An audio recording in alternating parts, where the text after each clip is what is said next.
ക്രിസ്തുവിൽ സ്നേഹമുള്ളവരെ, ഒരു മനുഷ്യന് ഇത്രത്തോളം മാറാൻ പറ്റുമോ? ഒറ്റ നിമിഷം കൊണ്ട് പറ്റും എന്നുള്ളതാണ് ഇന്നത്തെ വചനം നമ്മെ ഓർമ്മപ്പെടുത്തുന്നത്. ക്രിസ്ത്യാനി എന്ന് കേട്ടാൽ അവനെ പിടിച്ചു കൊല്ലണം എന്ന് ആഗ്രഹിച്ചിരുന്ന ഒരുവൻ, സഭയിലെ പ്രഥമ രക്തസാക്ഷിയായ സ്റ്റെഫാനോസിൻ്റെ മരണത്തിന് സാക്ഷിയായിട്ട് നിന്ന ഒരുവൻ, ക്രിസ്ത്യാനികളുടെ വീടുകൾ കണ്ടുപിടിച്ച് അവരെ പിടിച്ചിറക്കി കൊണ്ടുവന്ന് തടവിൽ പാർപ്പിച്ചിരുന്നൊരുവൻ, എന്നിട്ടും പോരാഞ്ഞിട്ട് അധികാരികളുടെ സമ്മതപത്രവും വാങ്ങി ഡമാസ്കസിലേക്ക് യാത്ര ചെയ്തവൻ. ഒറ്റ കാര്യത്തിനാ, റോമിലെ ആളുകളെ ഒക്കെ പിടിച്ചു കഴിഞ്ഞ് ഇനി ഡമാസ്കസിൽ പോയി അവിടെയുള്ള ക്രിസ്ത്യാനികളെയും പിടിച്ചു കെട്ടി റോമിലേക്ക്, ജെറൂസലേമിലേക്ക് കൊണ്ടുവരണം. ഇതായിരുന്നു അവൻ്റെ ചിന്ത.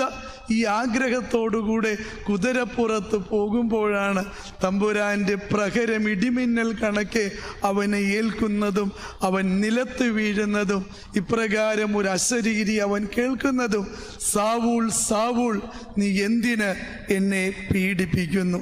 ഉടനെ സാവൂൾ നിലത്ത് കിടന്നുകൊണ്ട് ചോദിക്കുന്നുണ്ട്, നീ ആരാണ്?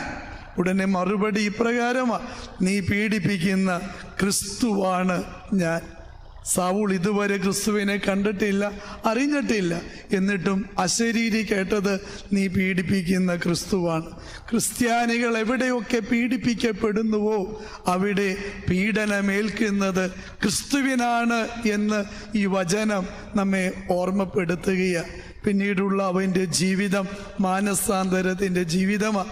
3 ദിവസം കാഴ്ചയില്ലാതെ കഴിഞ്ഞവന് തമ്പുരാൻ്റെ വെളിപാടിൻ്റെ പ്രകാശം കിട്ടിക്കഴിഞ്ഞപ്പോൾ അവൻ വിളിച്ചു പറയുന്നത് എന്താ?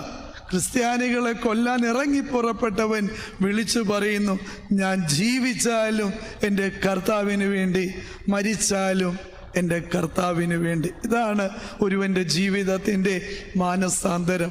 ഒറ്റ നിമിഷം കൊണ്ട് ഒരുവൻ്റെ ജീവിതത്തെ മാറ്റിമറിക്കാൻ കഴിവുള്ളവൻ്റെ പേരാണ് ക്രിസ്തു. ആകയാൽ എൻ്റെ പ്രിയപ്പെട്ടവരെ, അവൻ കർത്താവിനെ ഒന്ന് കണ്ടു എന്നതിൻ്റെ പേരിൽ ഇത്ര വലിയ മാറ്റം അവൻ്റെ ജീവിതത്തിൽ സംഭവിച്ചുവെങ്കിൽ, ഓരോ ബലിയിലും ഈശോയെ സ്വീകരിക്കുന്ന നമ്മുടെ ജീവിതത്തിൽ എത്ര വലിയ മാറ്റം സംഭവിക്കണം.